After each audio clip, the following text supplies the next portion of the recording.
Hello everyone! Today ay i-discuss ko or demo ko sa inyo ang tungkol sa blow baguettes.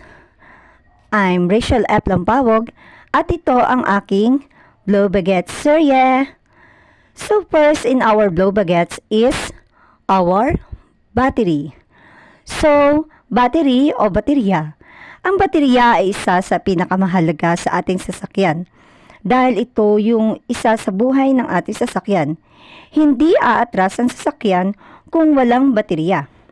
Pinakamahalaga din na i-check sa ating baterya ay kung maayos ba ang mga lugs niya. Kung hindi maluwag, kasi hindi aandar ang sasakyan kung maluwag ang nakalagay sa positive at negative. Siyempre, dapat i-check din natin kung may mga naipon na dumi or nakalagay. Ito ay yung corrosion. Ang corrosion ay ang puti or minsan ay kulay blue na namumuo sa ibabaw ng ating baterya. Kapag may nakita ka ng ganito o ng corrosion, ito ay kailangan ng alisin or linisin. Next naman ay ang ating lights. Mahalaga na i-check natin ang lahat ng lights ng ating sasakyan. Ito ay mahalaga dahil ito ay nagbibigay sa atin ng signal kapag tayo ay liliko. Ito din ay nagbibigay sa atin ng ilaw. Ito din ay nagbibigay sa atin ng ilaw para maliwanag ang pagdadrive natin sa gabi. Mahalagang i-check kung may basag ba dahil para sa ating kaligtasan. Next naman ay dapat din nating i-check ang ating oil ng ating sasakyan. So, bakit nga ba kailangang i-check ang oil ng ating sasakyan? Importante na i-check ang oil dahil ito ang nagbibigay ng duplicate dun sa ating parte ng sasakyan, sa interior ng ating sasakyan. Para maging maayos ang takbo ng ating sasakyan, ay mahalaga na i-check ang oil palagi. Yung tamang label ng oil, chine-check din kung malinis pa ba yung oil kapag nakita na maitim na ay pwede nang palitan. So, next in our blow baguettes is water. Yung water naman ay mahalaga sa ating sasakyan dahil ito yung isang parte na kailangan ng sasakyan para magkaroon siya ng puliying sa radiator. Nilalagay ang tubig. Pwede din sa wiper na tumutulong para panlinis sa windshield. At kasama din ay ang engine coolant. Ang tubig ang nagbibigay coolant sa engine. Next na kailangan nating i-check din sa ating sasakyan ay ang ating brakes. Mahalaga na i-check or chine-check natin ang ating brakes or preno dahil ito ang nagpapatigil ng ating sasakyan para hindi tayo maaksidente. So, i-check natin sa brake ay ang ating brake fluid. Mahalaga na check natin lagi ang brake fluid ng ating sasakyan kung nasa tamang level pa ba ito. Ang brake fluid ng sasakyan. At ngayon ay check natin ang brake sa loob ng sasakyan. Dito makikita ang foot brake at handbrake na mahalaga na ating gamitin kapag tayo ay nagmamaneho ng ating sasakyan. So next naman sa ating blow baguettes ay ang accessories. So dito sa loob ng ating sasakyan ay makikita natin ang mga accessories. So first ay meron tayong yan. Meron tayo dyan pang mga pang-flasher. Kung tayo ay liliko sa left and right. Yan. Meron din tayong yan. Meron tayong gas indicator. At meron din tayong hazard. Yan. Para sa ating ano. And meron tayong cooler. At syempre, dapat ay i-check din natin ang ating rear mirror.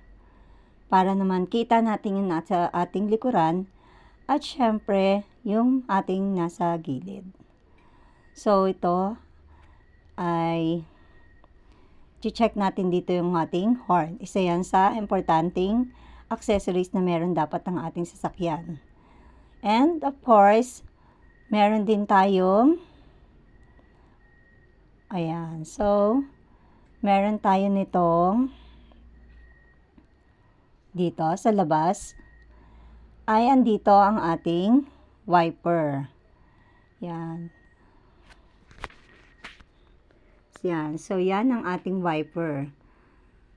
So, i-check natin yan kung gumagalaw ba siya or maayos. Para kapag naman abutan tayo ng ulan sa daan habang nagmamaneho, ay maayos.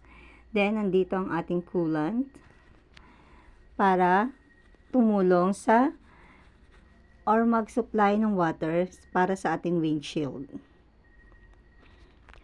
So, meron din tayo dito sa loob na yan. Meron tayo ditong side mirror. So, mahalaga din na i-check natin yung ating left and right side mirror para kita naman natin yung ating mga nasa gilid. Yan. Para safe din tayo kapag tayo ay liliko. Okay? Yan. So, lahat dapat ay check natin yan. And syempre, nandito rin ang ating gas. Meron tayo ditong gas check indicator para naman nakikita natin ang supply ng ating sasakyan. Kung ito ba ay full tank pa. So, dito natin makikita sa ating panel kung tayo ba ay tumatakbo na meron pang gas.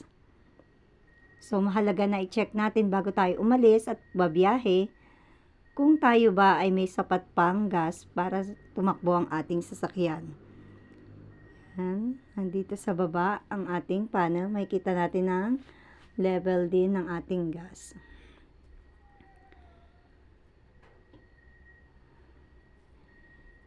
Yan, nandiyan naman ng ating kapag tayo ay magpapakarga ng gas sa gas station. So, next naman sa ating glow baguettes ay ang ating engine. Mahalaga na check din natin ang ating engine ng ating sasakyan dahil hindi tatakbo ang ating sasakyan kung hindi maayos ang ating makina. So, be sure na na-check nyo ang inyo ding makina bago kayo tumakbo or bago bumiyahe. Then, syempre, isa din sa importanteng check natin sa ating sasakyan ay ang ating mga tires. Yan, mahalaga na check natin ito. Kung makapal pa ba ang ating mga tires. Kung may butas ba ito o flat, mahalaga din lagyan ng tamang hangin ang mga gulong bago tayo bumiyahe. Dito makikita yung hangin at syempre, kailangan i-check natin lahat ng gulong mula sa ating front tire at sa ating rear tire para naman safe ang ating biyahe. Then, so last sa ating glow baguettes ay ang ating self or ang ating sarili. Mahalaga na i-check natin ang ating sarili bago magmaneho ng ating sasakyan. Kaya kailangan ay hindi masama ang ating pakiramdam o hindi nakakainom dahil importante na may check natin ito para na rin sa ating kaligtasan at gayon din sa ating mga sakay o pamilya sa loob ng ating sasakyan at syempre sa mga tao na nasa paligid. Yun lamang po at maraming salamat po. Thank you everyone and have a safe trip.